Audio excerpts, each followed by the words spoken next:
ठिकाणी उपस्थित राहिलात त्याबद्दल मी प्रथमतः सर्वांचे आभार मानतो।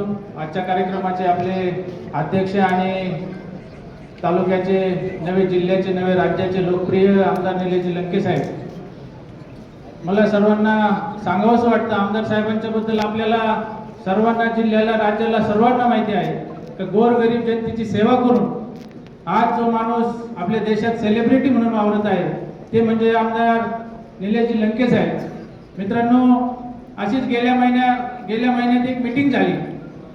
त्यावेळेस आमदार साहेबांनी सर्वांना बोलवलं होतं आणि त्यावेळेस विचारलं की आपल्याला काय निर्णय घ्यायला पाहिजे, आपण तुतारी सोबत राहायला पाहिजे की आपण घड्याळ सोबत राहायला पाहिजे।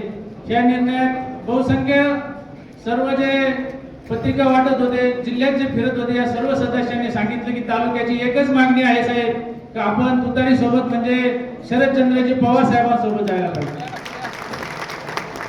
आणि आमदार साहेबांचा जो निर्णय असतो तो सर्व आपल्यावर अवलंबून असतो। त्या निर्णयाची आमदार साहेबांनी स्वागत करून मागच्याच आठवड्यात पवार साहेबांच्या राष्ट्रवादी काँग्रेस पक्ष तुतारी यात प्रवेश केला। हे सर्व असताना पुस्तक प्रकाशन केलं, सॉरी